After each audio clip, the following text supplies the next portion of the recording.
Bapak Ibu jemaat yang dikasihi oleh Tuhan Yesus Kristus, dapat mengucap syukur dan berterima kasih kepada Tuhan atas anugerah Tuhan yang diberikan kepada kita semua. Kita semua dapat ada beribadah di tempatnya. Mari kita tenangkan hati kita bersaat teduh sebentar.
Di saat badai bergelora, ku akan terbang bersamamu. Bapa kau Raja tak kuasa, bukan asma awalku.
dalam hadirat Tuhan.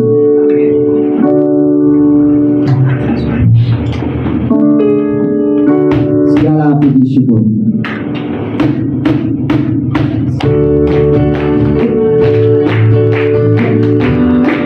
Haleluya.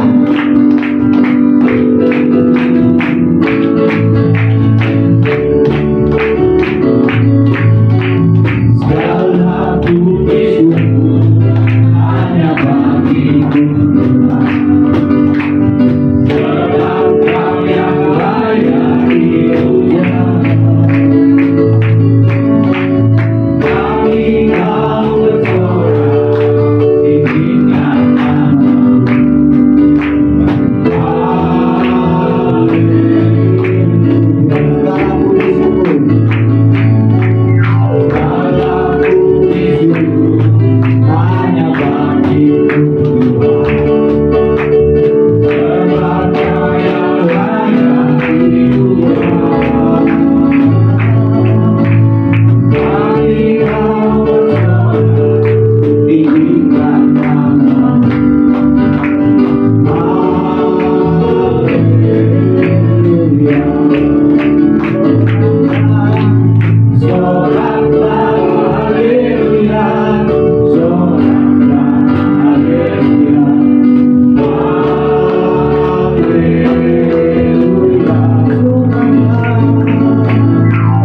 Soraklah haleluya, soraklah haleluya, haleluya. Segala puji syukur hanya bagi-Mu Tuhan. Sebab Kau yang layak dipuja. Kami Kau bersorak, tinggikan nama-Mu. Haleluya. Soraklah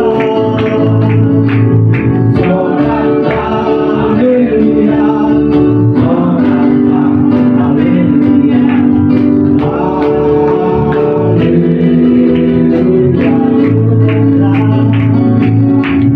Soraklah haleluya, soraklah haleluya,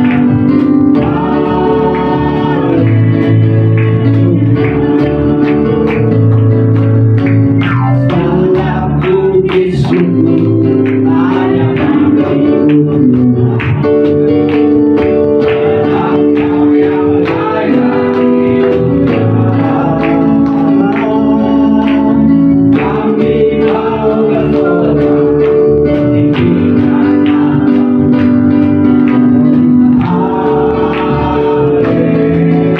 Haleluya.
pada waktu kami bersama-sama dengan Tuhan, melalui Tuhan yang hidup dan tinggal di dalam kami, yang bekerja di dalam kehidupan kami, mengubah hidup kami, maka hidup kami akan senantiasa berkenan dan menyenangkan hati Tuhan.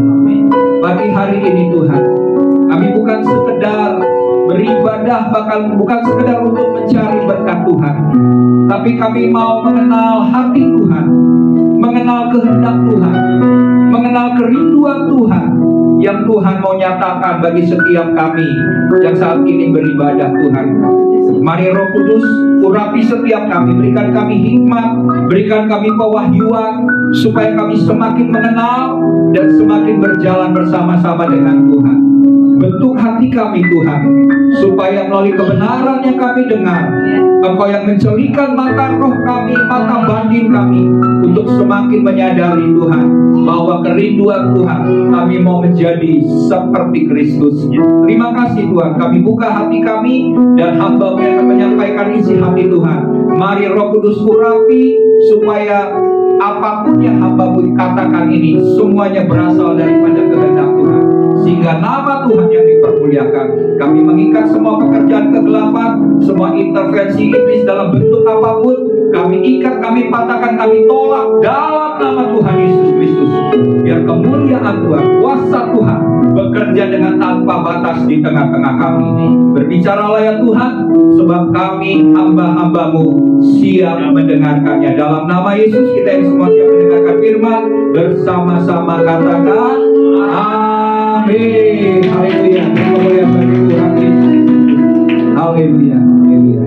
Ya, kita puji Tuhan sudah memasuki minggu yang ketiga di tahun 2023 ini.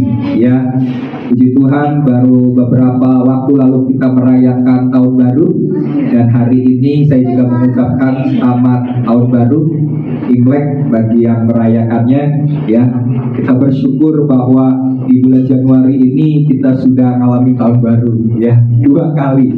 Berarti Tuhan juga punya kerinduan, Tuhan punya keinginan. Tuhan mau supaya di tahun yang baru yang kita lewati, yang kita jalani ini, kita boleh semakin dekat dengan Tuhan, kita boleh hidup menerima berkat-berkat Tuhan, ya, janji Tuhan yang luar biasa, sehingga hidup kita akan senantiasa mempermuliakan nama Tuhan. Oke, hari ini tema khotbah saya adalah diproses menjadi seperti Kristus.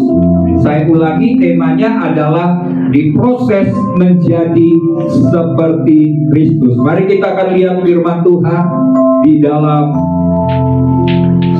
1 Yohanes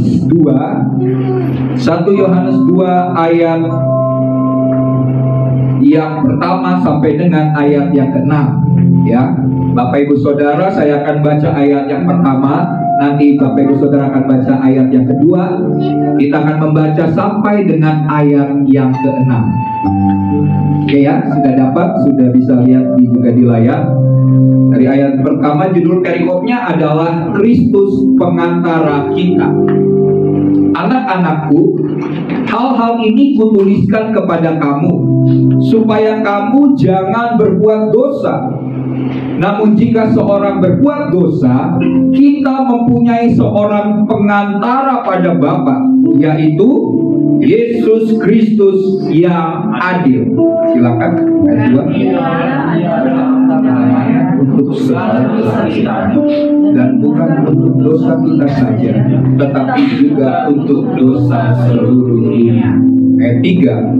Dan inilah tandanya bahwa kita mengenal Allah, yaitu jikalau kita menuruti perintah-perintahnya. Dan 4. Barang siapa berkata, aku mengenal Dia, tetapi dia tidak menuruti perintahnya, dia adalah seorang pendusta, dan di dalamnya tidak ada kebenaran. Ayat 5.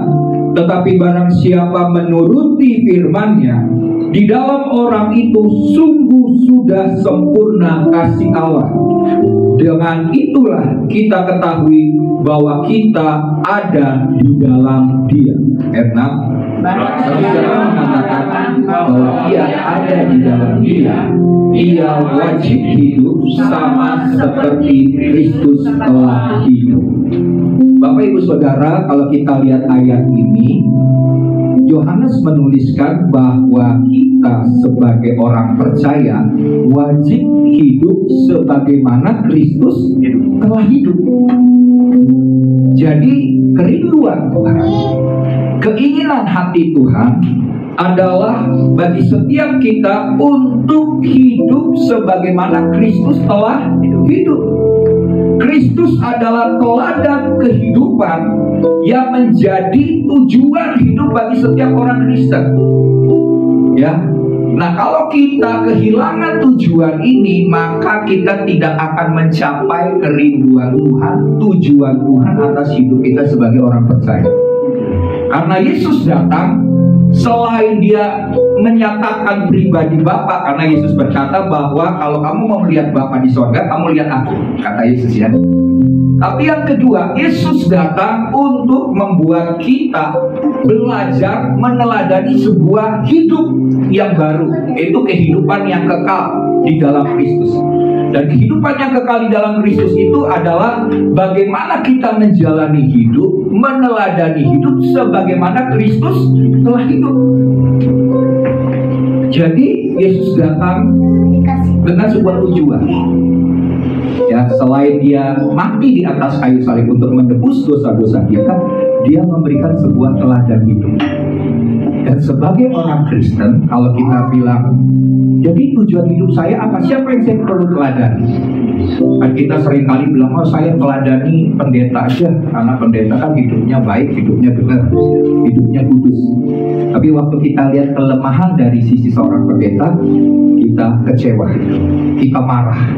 Kita bilang, udahlah, nggak usah Kristen-Kristenan, karena pendeta aja sudah jatuh dalam dosa, jatuh dalam perzinahan, jatuh dalam masalah uang.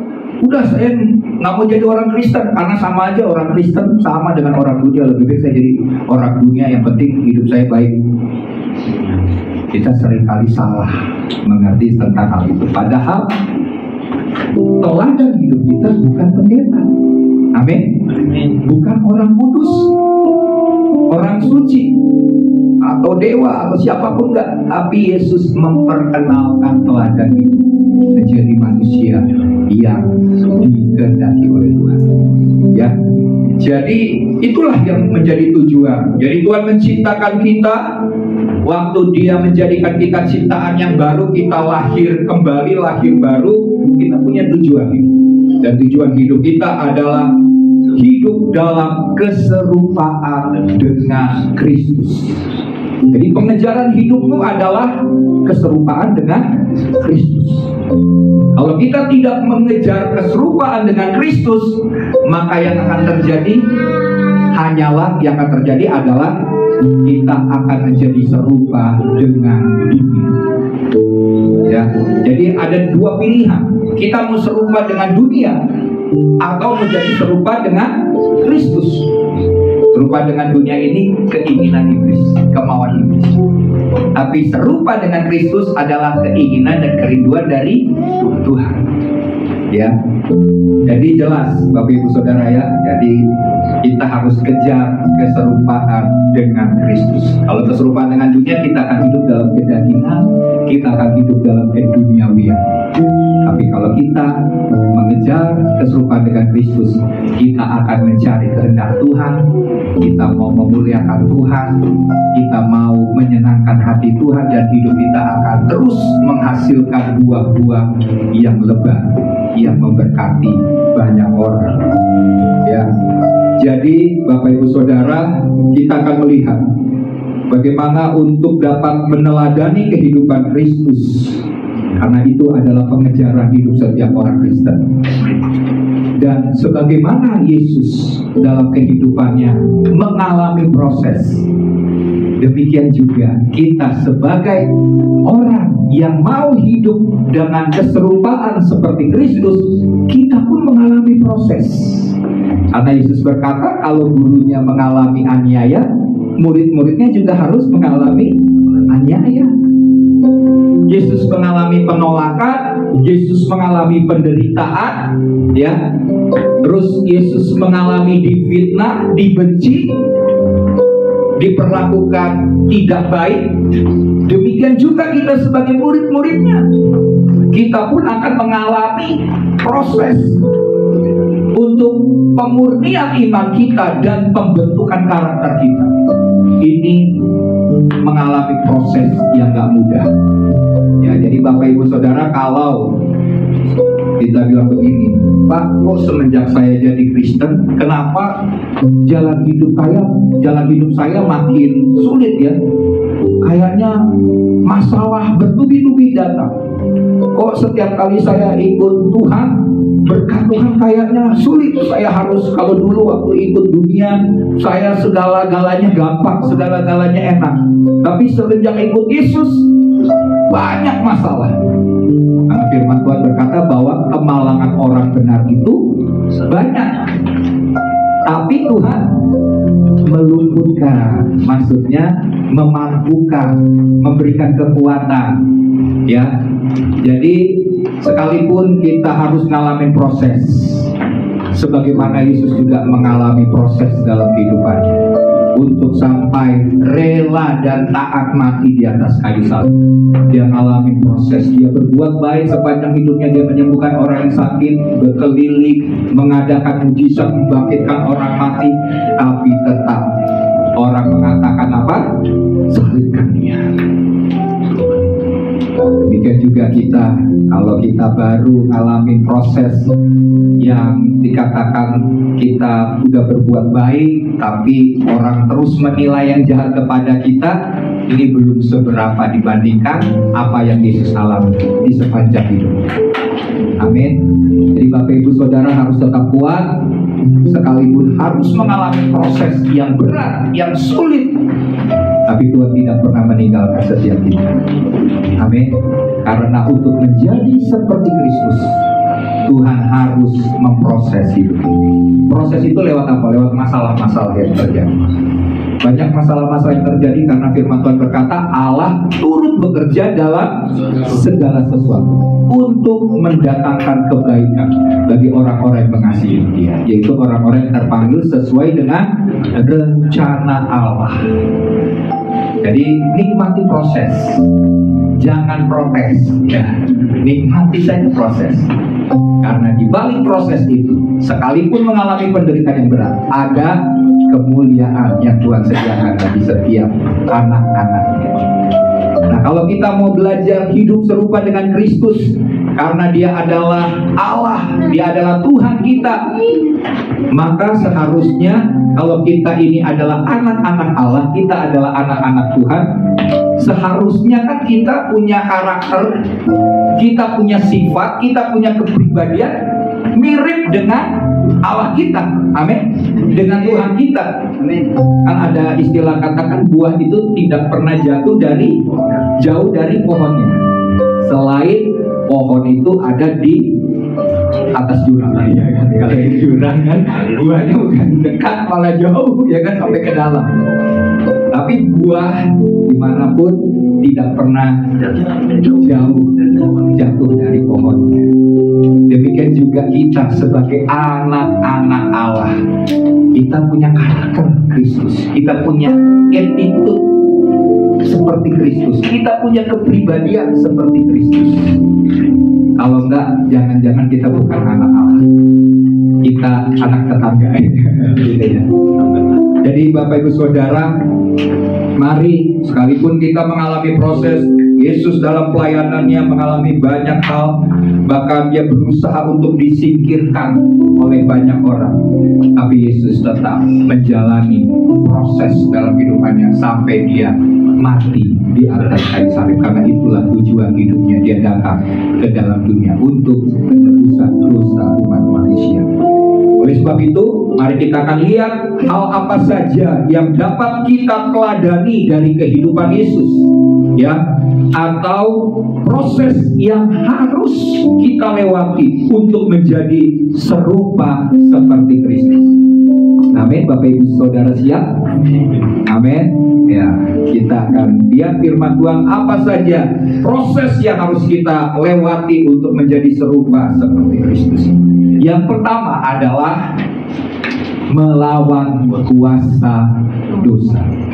Tidak dapat dipungkiri Bapak Ibu Saudara bahwa di sepanjang kehidupan kita, sekalipun kita sudah menjadi orang Kristen, ya, kita tidak terlepas dari yang disebut dengan dosa.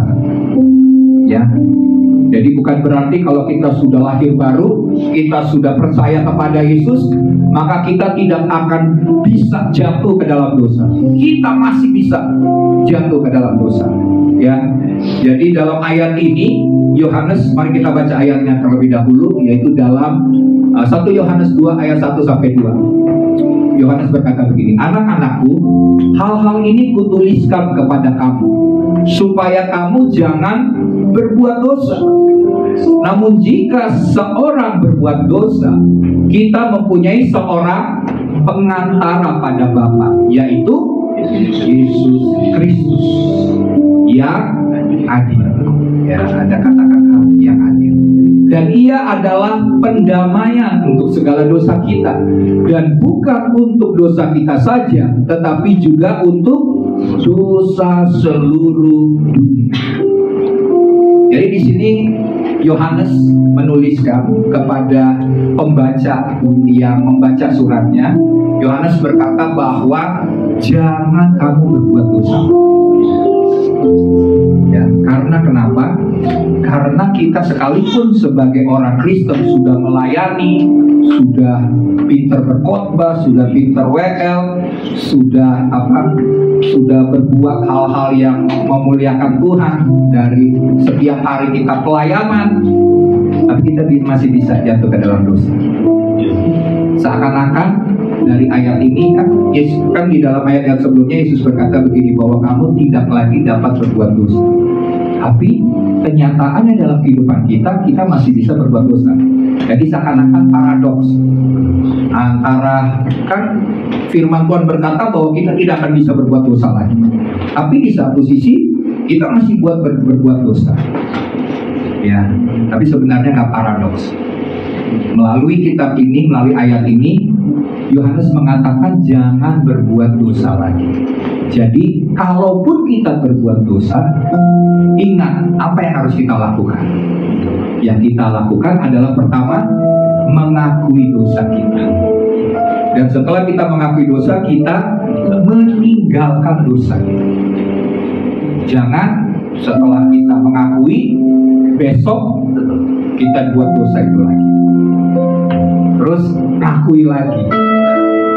Terus besok lusa lagi, lupa lagi, berbuat dosa lagi. Jangan ya. Jadi waktu kita mengaku dosa, kita meninggalkan dosa. Dan yang kedua, kita sadari ada pengampunan untuk dosa-dosa kita. Melalui apa? Melalui kuasa darah Yesus. Jadi waktu kita mengaku dosa kita dan kita meninggalkan dosa itu, kita berdoa, Tuhan, saya percaya ada pengampunan atas dosa-dosa saya. Melalui darah Yesus yang mengampuni dosa-dosa saya, maka dosa saya sudah ditebus dan saya sudah diampuni. Amin. Jadi yang kedua, mengerti bahwa kita meminta pengampunan daripada Tuhan, dan Tuhan pasti akan mengampuni dengan darah. Dan yang ketiga, kita tahu ada selain pengampunan dosa, ada pendamaian yang dilakukan oleh Yesus, karena Yesus adalah pengantara kita dengan Bapa. Tiga hal ini yang kita paham, yang kita mengerti, yang kita ketahui. Waktu kita berbuat dosa, maka Tuhan akan membereskan semua dosa-dosa kita. Ya. Jadi kita tahu ada pengampunan dosa, ada pendamaian, karena Yesus yang menjadi pengantara. Jadi bukan tanpa tujuan ya Yesus naik ke surga. Yesus naik ke surga untuk apa? Selain menyediakan tempat bagi kita di surga, tapi juga apa? Menjadi perantara, menjadi pendoa syafaat. Jadi waktu dia naik, dia lihat misalnya si A berbuat dosa, terus dia minta ampun, dia menjadi pengantara. Ya, dia adalah pengantara yang adil, yang akan membela perkara kita di hadapan Bapa. Maka Bapa akan melihat bukan pribadi kita, karena pribadi kita penuh dengan dosa, tapi Bapa melihat pribadi Kristus yang sudah menebus dosa seluruh umat manusia.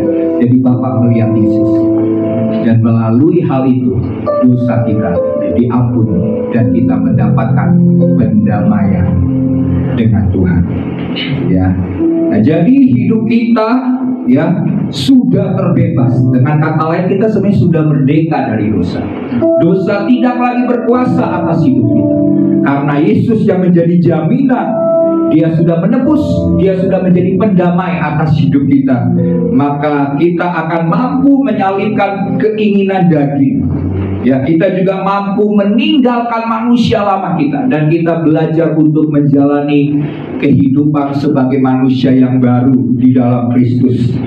Ya, kita percaya bahwa kebiasaan-kebiasaan yang buruk, segala dosa-dosa kita yang kita perbuat pada waktu kita datang kepada Tuhan meminta pengampunan dan pendamaian daripada Tuhan, maka segala sifat-sifat itu makin lama akan semakin berkurang, bahkan makin lama akan hilang dalam hidup.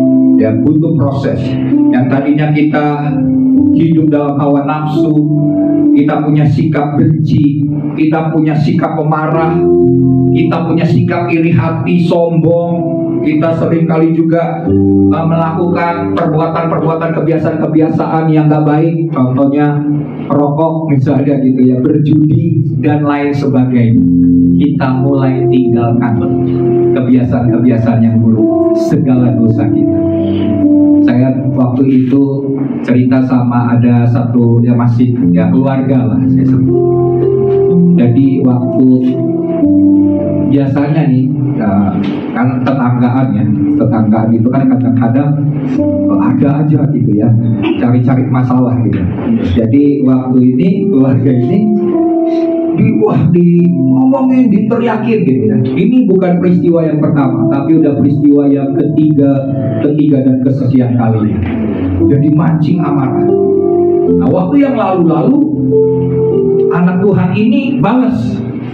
Waktu di tetangga ini ngomong yang jahat, yang kasar, dibalas dengan kata-kata yang ganti memaki gitu.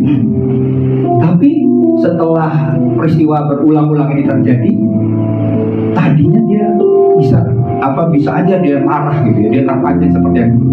Tapi ada yang mengendalikan, yaitu Roh Kudus dalam hatinya.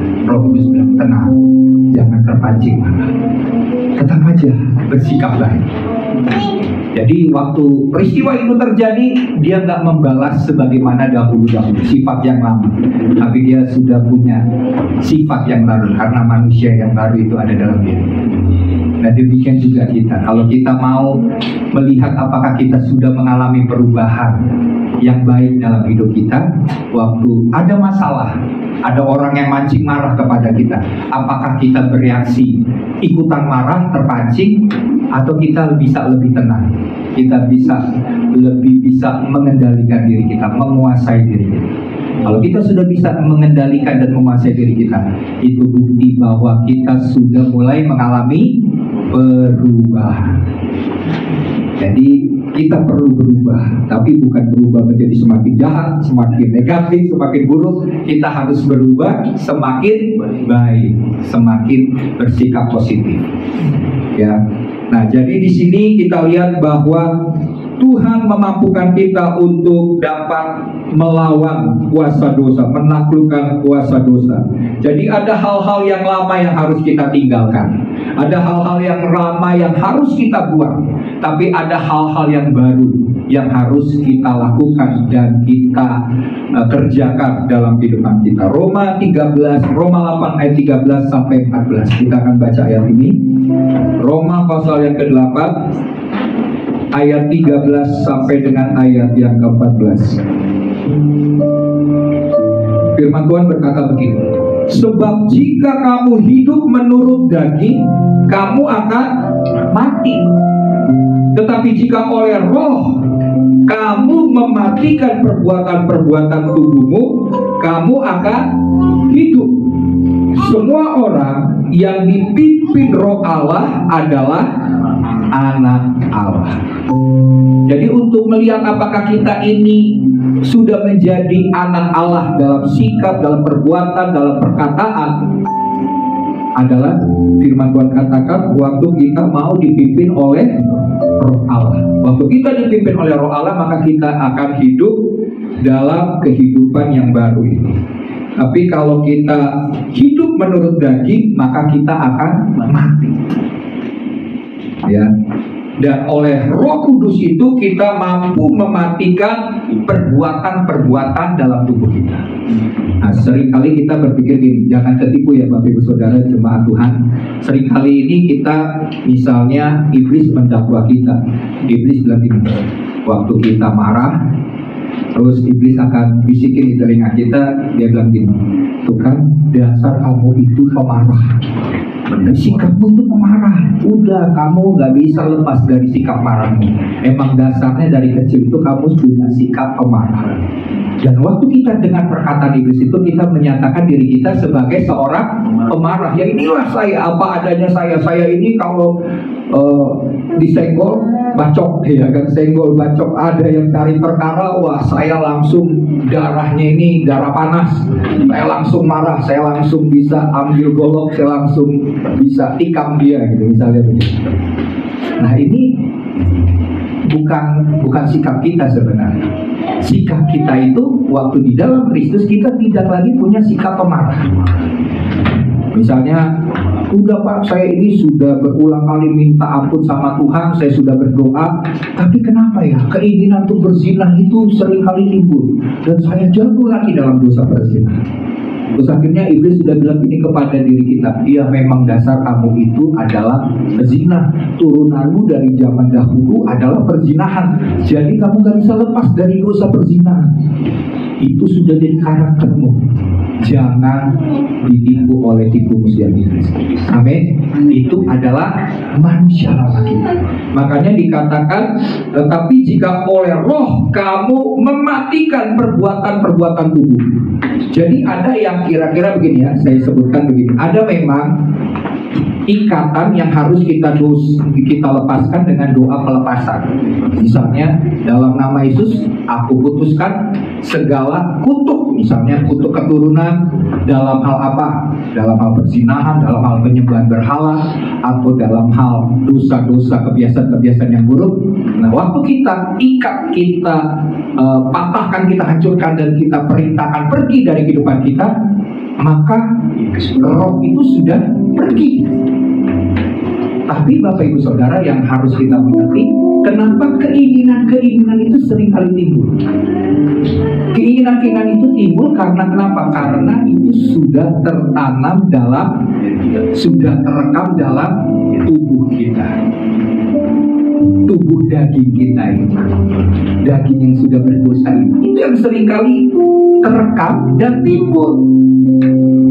Jadi bukan dirimu yang sebagai seorang pendosa itu karena karaktermu itu, enggak, tapi itulah tubuhmu. Perbuatan tubuhmu yang bangkit. Nah, itulah yang harus kita taklukkan di bawah Kristus, taklukkan oleh kuasa Roh Kudus. Ya, contohnya ya nantilah saya akan jelaskan panjang lebar mengenai hal ini, tapi ayat ini menjelaskan bahwa bukan lagi keinginan, tapi itu sudah terekam dalam daging. Ya, perbuatan daging itu yang firman Tuhan katakan, perbuatan daging itu sudah nyata. Ya. Oke, jadi yang pertama tentang melawan kuasa dosa. Dan Tuhan mau supaya kita dengan kuasa Roh Kudus, maka Roh Kudus akan memampukan kita, akan menaklukkan keinginan-keinginan yang jahat dalam diri kita, yaitu perbuatan daging dalam hidup kita. Jadi ada bagian Tuhan dan ada bagian kita. Bagian Tuhan adalah mengerjakan dari dalam. Bagian kita melakukan firman Tuhan. Jadi kalau kita tahu itu adalah perbuatan dosa, dari sikap hati kita adalah menolak perbuatan dosa. Saya mau belajar taat kepada firman Tuhan. Oke ya, jadi sepanjang hidup kita akan melawan kuasa dosa. Tapi percayalah, dengan Roh Kudus kamu akan mampu menaklukkan keinginan, dan kamu akan menjadi anak-anak Tuhan yang hidup dalam kekudusan dan kebenaran. Oke, yang kedua adalah melakukan perintah Tuhan, perintahnya. Mari kita lihat ayatnya kembali di dalam ayat yang ke-3 dan ke-4. Firman Tuhan berkata begini, dan inilah tandanya bahwa kita mengenal Allah, yaitu jikalau kita menuruti perintah-perintahnya. Barang siapa berkata aku mengenal dia, tetapi ia tidak menuruti perintahnya, ia adalah seorang pendusta, dan di dalamnya tidak ada kebenaran. Jadi Alkitab jelas katakan bahwa kalau kita menuruti perintah Tuhan, berarti kita mengenal Allah. Kalau kita tidak melakukan perintah-perintah Tuhan, berarti kita sesungguhnya tidak mengenal Allah. Nah, kita perlu mengenal Tuhan untuk mau hidup serupa seperti Kristus. Ya, kalau untuk menjadi hidup serupa dengan Kristus, kita harus belajar mengenal Tuhan.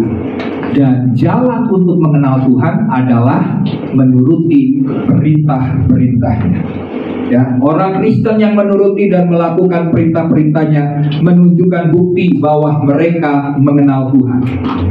Ya, jika tidak melakukan, maka sesungguhnya mereka tidak mengenal Tuhan. Jadi gampang melihat bahwa seseorang itu kenal Tuhan atau enggak, dia lakukan perintah Tuhan atau enggak. Kalau dia tidak pernah melakukan perintah Tuhan, bahkan menolak perintah-perintah Tuhan, berarti hatinya sesungguhnya tidak mengenal Dia, mengenal Tuhan. Jadi kita nggak bisa ngaku bilang saya kenal Tuhan.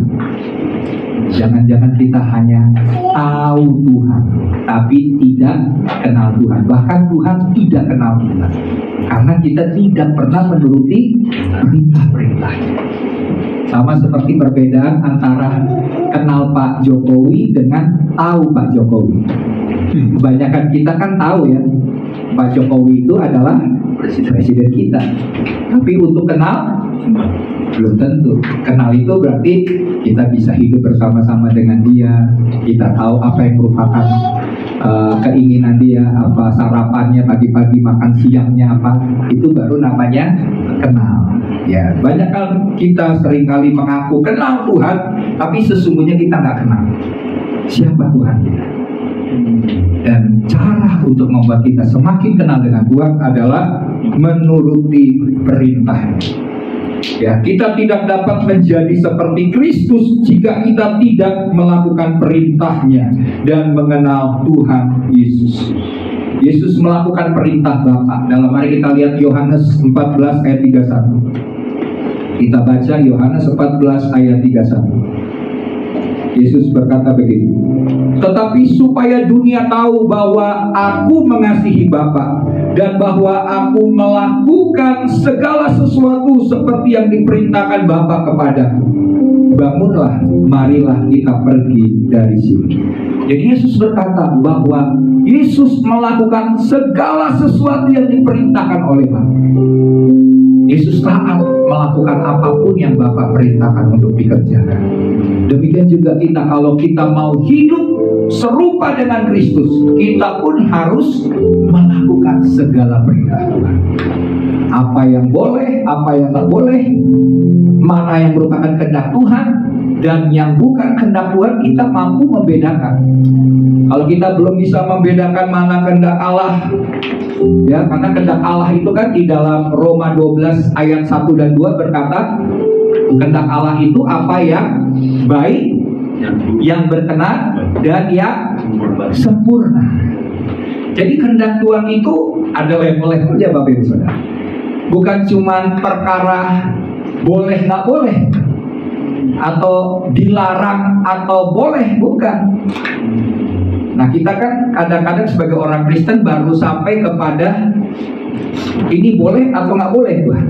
Kita baru bisa kadang-kadang membedakan sebatas itu. Misalnya merokok boleh atau nggak boleh? Nah, kita kan baru bertanya soal hal seperti itu. Misalnya ada lagi yang bilang, oh, saya mencuri boleh. Kenapa? Saya melakukannya untuk anak istri kok. Nah, ya kan pemikirannya banyak orang yang punya pemikiran yang berbeda. Karena kebenarannya adalah kebenaran dari dunia. Tapi kebenaran firman Tuhan mengatakan bahwa pencurian semuanya itu adalah perbuatan dan itu nggak boleh. Nah, kita baru sampai di situ soal boleh nggak boleh aja kita kadang-kadang bertentangan. Katanya merokok ya boleh Pak, ya nggak boleh itu di SPBU katanya karena dilarang merokok. Tapi di Alkitab nggak pernah tulis dilarang merokok Pak. Nah, itu aja bisa jadi perdebatan panjang gitu ya. Nah, jadi kita masih sampai di situ. Padahal kehendak Allah itu bicara soal apa yang baik. Jadi kita hanya sampai di apa yang baik. Yang baik dan yang buruk, yang benar dan yang jahat. Kita baru sampai di situ. Kita bisa bedakan kan, oh orang ini jahat kalau dia mulai membenci. Nah, kita tahu oh ini orang sombong, berarti dia adalah hal yang nggak baik, gitu kan? Dia berbuat jahat. Nah, baru sampai di situ. Ada lagi kehendak Allah yang berkenan. Bahkan ada yang sempurna. Nah, kehendak Allah yang baik, yang berkenan dan yang sempurna ini kehendak Allah yang seperti apa? Contohnya, memberi persembahan baik kan? Baik. Kita semua memberikan persembahan bagi pekerjaan Tuhan itu baik. Tapi kalau motivasinya adalah supaya dilihat orang, supaya Tuhan memberkati saya berlimpah-limpah, motivasinya adalah motivasi yang salah. Kelihatannya baik gak? Baik. Tapi Yesus katakan apa? Itu janda yang miskin aja, ya, dia memberi dengan 2 peser. Orang lain kan kalau lihat persembahannya sedikit, orang akan menilai kurang. Tapi orang kaya dia memberi dengan wah kelihatannya berlimpah-limpah. Tapi Tuhan bilang yang berkenan janda yang miskin. Jadi ini baru perkara yang berkenan. Karena motivasi hati kita seringkali salah. Nah, kemudian yang sempurna yang seperti apa lagi? Wah, itu kan kita seringkali kita tidak menyadari ada hati kita dalam misalnya memberikan persembahan. Selain motivasi kita yang salah, kita punya tujuan. Tujuannya misalnya kita menjadi berkat supaya Tuhan memberkati kita berlimpah-limpah. Nah, nggak salah sih, memang janji Tuhan waktu kita siapa memberi banyak akan diberi banyak, akan diberi berkelimpahan oleh Tuhan. Tapi itu hanya sebatas baik dan berkenan. Kalau sempurna, contohnya begini nih. Contoh yang sempurna saya sebutkan contohnya gini, penyerahan hak. Waktu kita semestinya dapat hak itu, kita layak dapat hak itu, tapi kita serahkan hak kita, itu bisa disebut sebagai kehendak Tuhan yang sempurna. Kan nggak mudah. Kita sebenarnya dapat nih sesuatu, misalnya uang, kita dapat 1M. Nah, kita cari yang gede-gede aja nih. Kalau yang kecil kayaknya kurang gitu ya. 1M itu hak kita. Karena kita bekerja, karena kita sudah melakukan kerja keras, sudah menghasilkan perusahaan kekayaan dan berdasarkan perjanjian perusahaan, kamu dapat 1M. Tapi Tuhan bilang serahkan 1M. Tapi kan itu hak saya. Enggak, Tuhan bilang serahkan kepada siapa? Itu loh, orang yang sedang butuh itu. Ini kerja keras saya kan cuma berikan, saya mesti potong dulu terpuluhan, selebihnya kan terserah saya Tuhan. Nah, itu yang disebut dengan kehendak yang sempurna. Waktu Tuhan bilang beri, lakukan, kita nggak lakukan bagi Tuhan ya nggak apa-apa, tapi kita tidak melakukan kehendaknya yang sempurna. Nah, jadi dari sini kita belajar ya, melakukan perintah Tuhan itu banyak hal. Kalau kita mau semakin melekat dekat dengan Tuhan, kita akan kenal hati Tuhan. Kita akan taat sama seperti Abraham. Waktu Abraham, Tuhan janjikan bahwa kamu akan memiliki anak, tahun depan kamu akan memberikan anak, dan lahirlah yang disebut Ishak, anak perjanjian. Tapi suatu kali Tuhan bilang begini, Abraham, persembahkan anakmu itu di atas gunung Moria. Apa yang dilakukan oleh Abraham? Pagi-pagi benar Alkitab dia langsung bawa pergi anaknya itu untuk dipersembahkan di atas gunung Moria. Ya, padahal dia tahu ini adalah anak perjanjian. Masa Tuhan sudah beri anak, udah baru umur 100 tahun sudah tua, diberikan anak, terus akhirnya harus dipersembahkan kepada Tuhan. Itulah ketaatan. Jadi ketaatan itu Tuhan nggak mau lihat ketaatan yang 90% lumayan Tuhan, enggak. 99% enggak. Ketaatan itu harus 100%. Ya, nah jadi nggak mudah Yesus lakukan hal itu. Dan kalau kita mau menjadi seperti Kristus, kita harus belajar menyelaraskan pikiran kita, perasaan kita, hati kita, kehendak kita sesuai dengan kebenaran Tuhan. Jadi bukan menurut pikiran, perasaan, kehendak kita sendiri dan menganggap bahwa hal itu benar, tapi tidak seturut dengan firman Tuhan. Ya, karena 2 Timotius 3 ayat 16-17 berkata bahwa firman Tuhan itu bertujuan untuk mengajar, terus untuk menyatakan kesalahan, terus memperbaiki kelakuan, mendidik orang dalam kebenaran, ya kan? Itu semua adalah firman Tuhan, Alkitab. Jadi tujuan tulisan atau Alkitab itu membuat kita semakin mengerti kehendak Tuhan, mengerti hati Tuhan, mengerti pikiran dan perasaan Tuhan. Itu yang kedua ya, poin yang kedua. Dan yang ketiga adalah untuk kita bisa hidup seperti Kristus melalui proses, yaitu kita harus hidup di dalam Kristus, di dalam Dia. Ayatnya dalam 1 Yohanes 2 ayat 5-6. Saya akan bacakan ayat ini. Tetapi barang siapa menuruti firman-Nya, di dalam orang itu sungguh sudah sempurna kasih Allah. Dengan itulah kita ketahui bahwa kita ada di dalam Dia.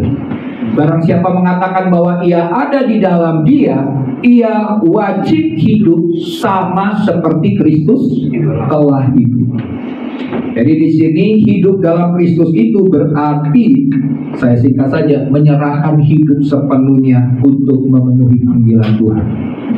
Ya, menyerahkan hidup sepenuhnya supaya rencana dan tujuan Tuhan tergenapi atas hidup kita.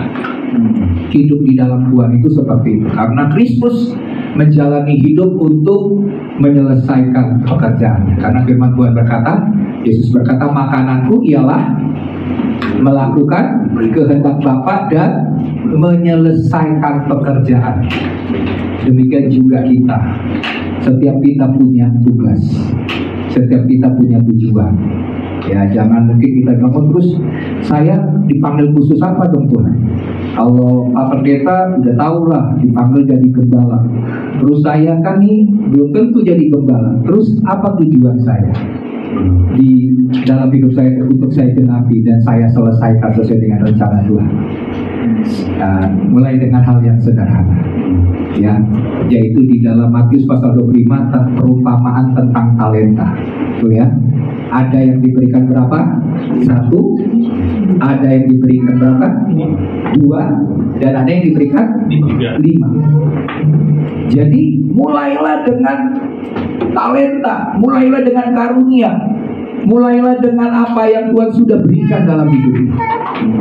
Kalau kau punya beban, punya kerinduan untuk melayani sesuai dengan panggilanmu, misalnya melayani musik, ya udah kembangkan talentamu dengan pelayanan musik. Jangan jadi yang mediocre, jangan yang jadi rata-rata, tapi harus jadi yang terbaik. Kalau Tuhan panggil untuk sebagai pengusaha, ya bekerjalah dengan baik, sukses untuk jadi berkat. Ya, dan banyak hal yang bisa kita buat, misalnya sebagai punya usaha di rumah atau apapun yang kita kerjakan, kita berdoa, kita minta hikmat Tuhan, kita minta berkat Tuhan supaya usaha kita bukan jadi usaha yang biasa, tapi jadi semakin maju, sukses, makin besar. Nah, Tuhan mau memberikan itu kepada setiap anak-anaknya. Ya, jadi kembangkan talenta. Ya, karena setiap kita diberikan kesanggupan yang berbeda masing-masing menurut kemampuan kita. Jadi Tuhan memberikan kita kesanggupan, ada potensi-potensi yang luar biasa dalam diri kita yang kita tidak tahu, seringkali itu belum muncul. Tapi kalau kita terus gali potensi kita terus gali talenta bakat yang Tuhan sudah berikan kepada kita, dan kalau itu kita kembangkan, maka hidup kita boleh mencapai tujuan dan rencana Tuhan atas hidup kita. Ya, makanya di dalam Matius pasal yang ke-25 ini kan ada Tuhan Yesus kan berkhotbah tentang kedatangan Tuhan. Dalam kedatangan Tuhan itu, Tuhan Yesus berbicara soal perumpamaan tentang 5 gadis bodoh dan 5 gadis bijaksana. Terus perumpamaan tentang hamba yang baik dengan hamba yang jahat. Tapi yang ketiga, Yesus menggambarkan tentang perumpamaan tentang talenta. Jadi di sini kita lihat betapa pentingnya talenta itu kita kembangkan. Karena saya dengar ada teman saya sih bercerita, dia kutip dari sebuah buku bahwa kalau kita mau melihat, katanya ada sebuah penghamburan talenta yang tidak digunakan, katanya. Kita bisa lihat di mana, katanya? Di kuburan. Karena di kuburan itulah banyak orang yang mati dengan menyimpan talentanya, tidak dikembangkan. Bahkan dia tidak tahu apa talenta yang Tuhan sudah berikan dalam hidup. Tapi setiap kita, kalau Tuhan sudah berikan kepintaran, kecerdasan, hikmat, Tuhan sudah berikan kemampuan, keterampilan, Tuhan sedang berikan kemampuan untuk memimpin, kemampuan untuk mengajar, kembangkan itu. Banyak karunia, banyak talenta sudah Tuhan berikan. Bagian kita adalah mengembangkannya. Dan waktu kita melakukannya, Tuhan bilang, baik hai hambaku yang baik. Tapi kalau kita tidak mengembangkannya, dikatakan hai kamu yang jahat dan malas. Kata Tuhan, kamu masuk ke dalam tempat di mana terjadi ratap dan kertak gigi, ke dalam neraka. Karena kenapa? Tidak mengembangkan potensi talenta karunia yang Tuhan sudah berikan dalam hidup kita. Ya, jadi hidup di dalam Tuhan itu adalah memenuhi panggilan Tuhan. Seperti Yesus rela dan taat untuk mati di atas kayu salib bagi penebusan dosa umat manusia, demikian juga Tuhan mengutus setiap kita untuk memenuhi panggilannya dalam melayani Tuhan sesuai dengan talenta karunia potensi yang diberikan atas hidup kita. Jangan pernah puas untuk terus menggali potensi dalam hidup kita. Amin. Terus kejar, karena itu yang penting untuk kita kembangkan dan kita lakukan, supaya jangan sampai nanti waktu kita kembali ke surga, Tuhan katakan, hai engkau hambaku yang jahat dan malas. Tapi kita sudah mengembangkan, sekalipun cuma satu talenta kita, kalau kita kembangkan, itu menyenangkan hati Tuhan. Dibandingkan kita punya 5, kita hanya mengembangkannya dengan 3 jadi 8, itu belum berkenan di hadapan Tuhan. Ya, oke, itu saja Bapak Ibu Saudara. Mari kita mau diproses menjadi seperti Kristus, karena waktu kita siap diproses, ada kemuliaan yang Tuhan sediakan bagi setiap kehidupan kita. Mari kita bangkit berdiri, kita akan nyanyikan lagu ini, Ku Mau Seperti-Mu Yesus. Kita nyanyikan dari bait pertamanya. Haleluya. Biar ini menjadi kerinduan hati kita. Mungkin kita berpikir, bagaimana Tuhan kita taat melakukan perintah Tuhan, kita mengembangkan karunia talenta yang Tuhan sudah berikan, dan kita mau untuk terus menaklukkan keinginan-keinginan daging, keinginan-keinginan dunia, keinginan berdosa yang bertentangan dengan firman Tuhan. Jika kita melakukan 3 hal itu, maka kita akan mengalami proses yang akan menjadikan kita menjadi seperti Kristus. Tuhan, Engkau yang mengerjakan bagian yang tidak dapat kami kerjakan, tapi kami akan melakukan bagian kami yang Kau perintahkan untuk kami kerjakan. Haleluya. Kekal bejana siap dibentuk, demikian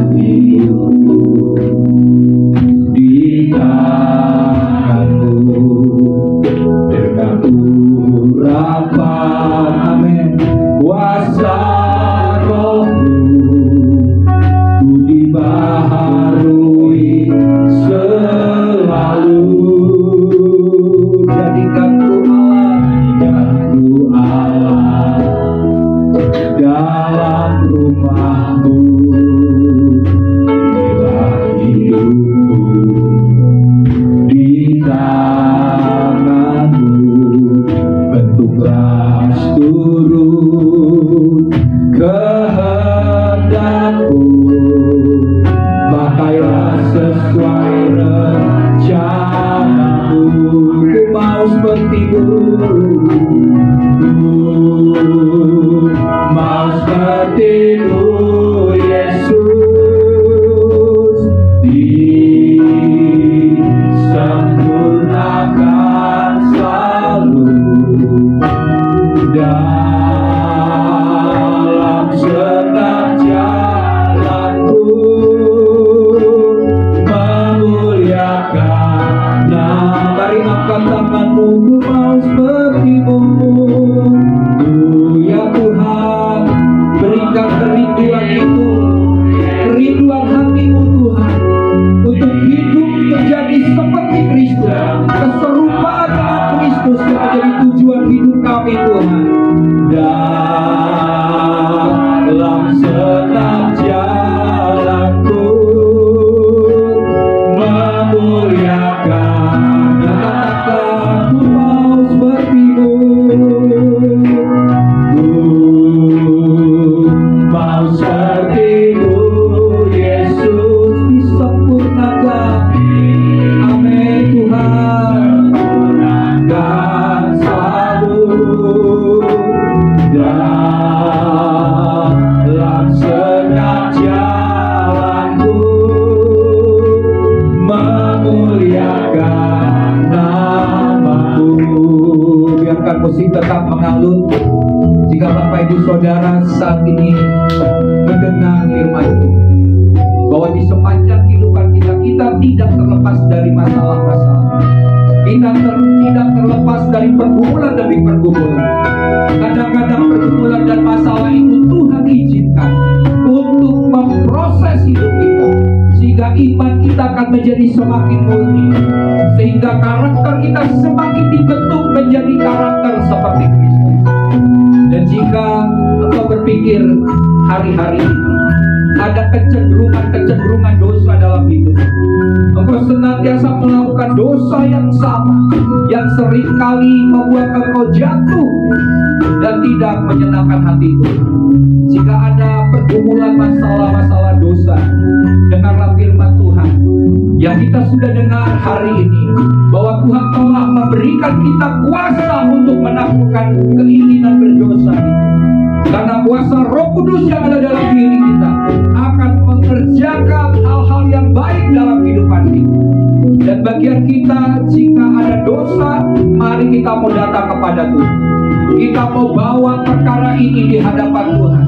Jika ada kecenderungan berdosa dalam hidupmu, baik itu kesombongan, baik itu iri hati, benci, hawa nafsu, dendam, atau tidak mengampuni, kebiasaan-kebiasaan yang buruk yang membuat keluargamu, menjadikan hidupmu tidak nyaman dalam hidupnya, mari kita mau datang kepada Tuhan. Sebab bagi Tuhan semuanya tidak tersembunyi, semuanya transparan, semuanya terbuka di hadapan Tuhan.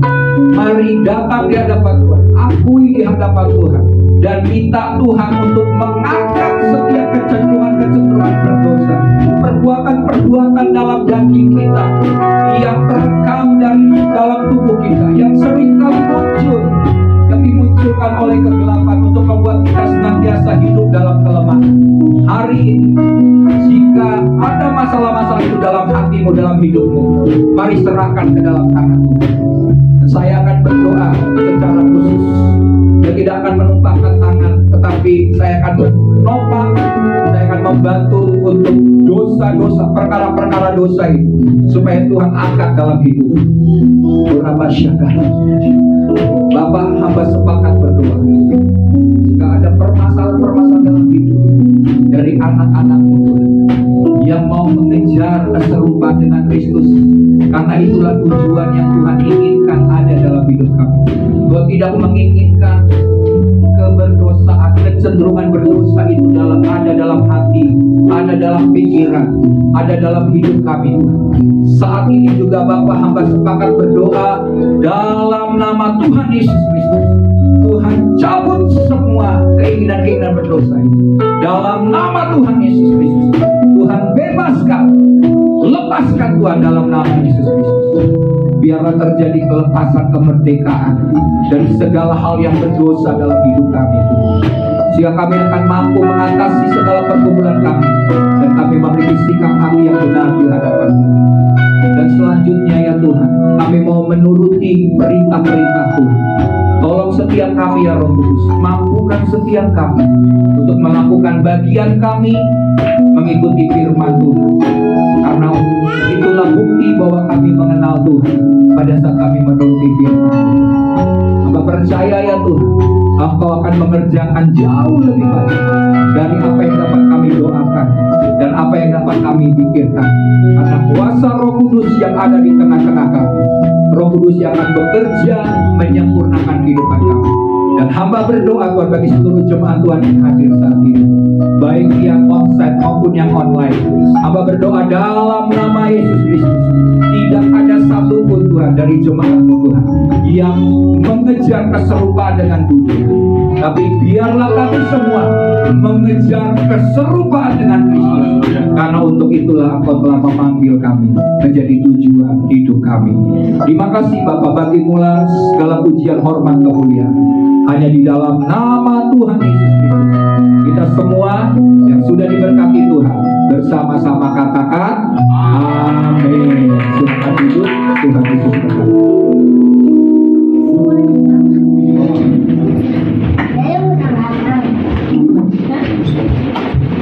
Baik Bapak Ibu jemaat, kita persembahan.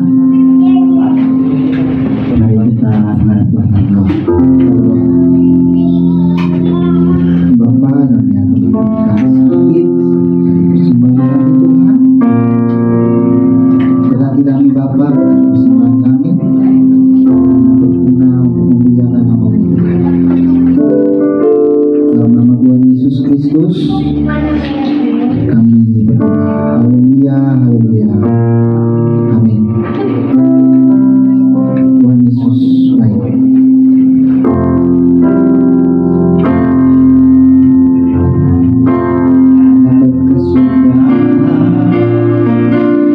Kasih setiamu Tuhan selalu baru nama Tuhan.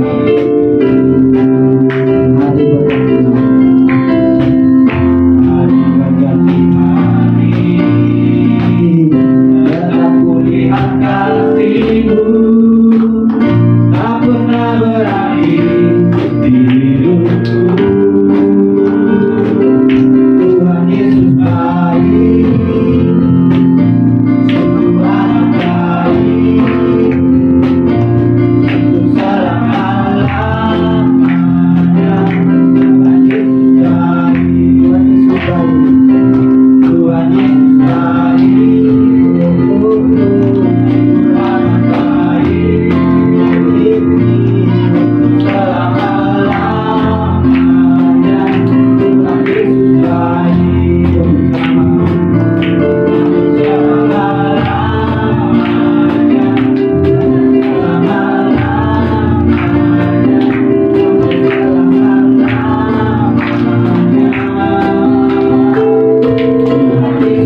penyertaan Tuhan atas hidup kami. Ya Tuhan, kami percaya tidak ada sakit penyakit, sampai apapun tidak dapat menimpa kami. Tuhan apapun tidak dapat menimpa kami. Mari katakan sekali lagi, kiranya ini doa iman kami Tuhan, doa iman percaya kami kepada-Mu Tuhan. Biar kami mengalami terobosan, kami mengalami mujizat, kami mengalami jalan-jalan kemenangan.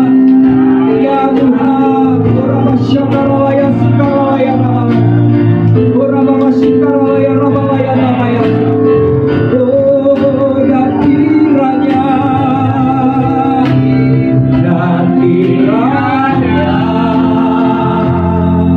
tangan-Mu menyertai aku dan melindungi aku. Amin Tuhan. Daripada malapetaka, amin, kami percaya, sehingga kesakitan tidak menimpa aku. Tuhan mendengarkan, Tuhan mendengar dan menjawab doa. Sekali lagi katakan, Tuhan mendengarkan, Tuhan mendengarkan dan menjawab doa, menjawab doaku.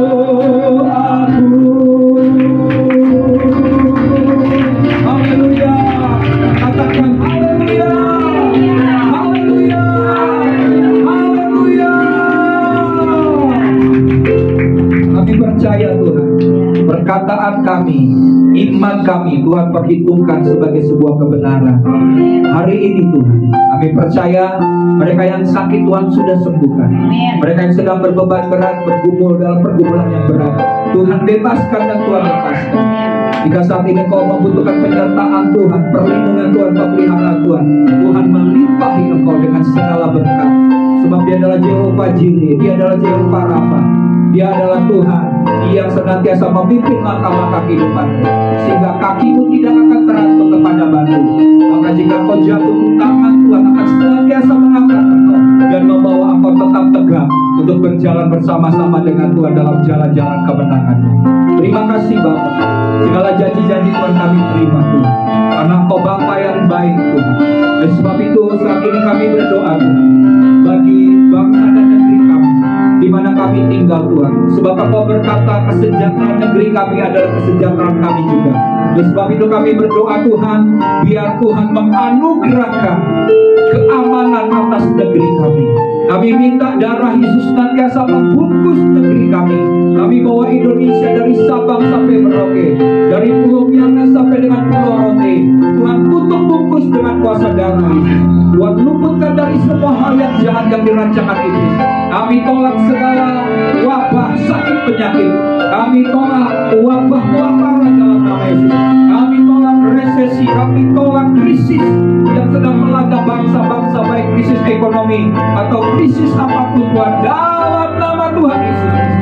Engkau luputkan negeri kami Tuhan.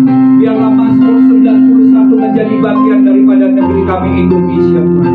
Dan kami serahkan Tuhan, biar rencana dan kehendak Tuhan saja yang terjadi atas negeri kami Indonesia. Kami memberkati akan pemerintah bangsa kami, Bapak Presiden, Wakil Presiden, Bapak Jokowi Tuhan, Haji Ma'ruf Amin, dan seluruh staf menteri Tuhan, jajaran pemerintah dari tingkat pusat sampai dengan tingkat daerah. Kami memberkati Tuhan para menteri Tuhan. Kami berkati Tuhan yang bekerja di DPR, MPR Tuhan. Kami memberkati Tuhan akan gubernur Tuhan, bupati Tuhan, wali kota Tuhan, camat Tuhan, ketua RT Tuhan, kelurahan, semuanya Tuhan. Kami memberkati Tuhan akan pemimpin-pemimpin bangsa kami. Berikan kepada mereka takut akan Tuhan. Berikan kepada mereka hikmat untuk memimpin bangsa ini jadi bangsa yang maju, bangsa yang sejahtera Tuhan. Kami percaya Tuhan akan bekerja melalui pemimpin-pemimpin bangsa kami. Semua rancangan jahat dari kegelapan Tuhan, kami ikat, kami patahkan, kami tolak. Tidak pernah terjadi atas negeri kami Indonesia. Sebab Engkau memperhitungkan doa kami. Sebab doa orang benar bila dengan yakin didoakan, sangat besar kuasanya untuk mengubah bangsa kami, mengubah negeri kami menjadi lebih baik untuk berdoa biar semakin banyak jiwa-jiwa diselamatkan, semakin banyak jiwa bertekuk lutut dan mengaku bahwa Yesus Kristus adalah Tuhan dan Juru Selamat. Dan biarlah Tuhan yang bekerja lebih dahsyat lagi Tuhan atas negeri kami. Pertobatan jiwa-jiwa, keselamatan jiwa-jiwa terjadi atas Indonesia. Terima kasih Bapa, biar Tuhan yang menyempurnakan negeri kami, khususnya jika tahun ini merupakan tahun politik dan tahun 2024 Tuhan, kami akan masuk dalam pemilihan presiden Tuhan. Tuhan memberkati sehingga pemilu dapat berjalan dengan lancar, dengan baik, dijauhkan dari semua hal-hal yang menyebabkan bangsa ini terpisah, terpecah belah. Kami patahkan dalam nama Yesus. Berikan kesatuan kepada bangsa ini terjadi Tuhan, sehingga bangsa ini boleh mendapatkan shalom, damai sejahtera Tuhan, yang akan membuat bangsa ini semakin maju. Nama Tuhan dipermuliakan melalui bangsa kami. Terima kasih Bapa. Dan jika sebentar kami akan mengakhiri ibadah, kami percaya Tuhan telah mempersiapkan berkat yang khusus bagi setiap kami yang setia beribadah bersekutu dengan Tuhan. Mari jemaat Tuhan, angkat arahkan hatimu kepada Tuhan dan terimalah, harapkan hal-hal yang besar dan terimalah berkat daripada Bapa Surgawi. Berkat Tuhanlah yang menjadikan kaya, susah payah tidak akan menambah. Dan biarlah kasih karunia, kasih setia, rahmat, belas kasihan Tuhan turun atas hidup. Maka pengasihan Tuhan turun atas hidup. Dan pekerjaan daripada Roh Kudus memberikan damai sejahtera, memberikan sukacita, memberikan harapan-harapan yang baru, sehingga masa depanmu Tuhan janjikan akan senantiasa naik. Tuhan akan memberikan berkat-berkat, Tuhan akan senantiasa naik dan tidak pernah turun. Tuhan janjikan bahwa Tuhan akan senantiasa naik dan tidak pernah turun, menjadi kepala dan bukan menjadi ekor. Dan Tuhan menjanjikannya adalah Tuhan yang setia, Tuhan yang adil, Tuhan yang mengasihi akan anak-anaknya. Dan segala berkat itu turun atas hidupmu, sehingga apa saja yang kau perbuat dengan kedua tangan, Tuhan memberkati dan membuatnya berhasil. Dan terlebih lagi, buat kami tetap setia Tuhan, buat kami tetap taat, tetap hidup dalam kekudusan sampai Tuhan Yesus Kristus datang kedua kali menjemput kami. Kami tidak kedapatan bercacat celah. Kami siap menyambut Tuhan sebagai kekasih kami. Kami adalah mempelai-mempelai-Mu Tuhan, yang akan masuk dalam perjamuan kawin anak domba. Dan kami akan tinggal bersama-sama dengan Tuhan di dalam kerajaan yang kekal sampai selama-lamanya. Kita semua yang sudah diberkati Tuhan bersama-sama katakan amin.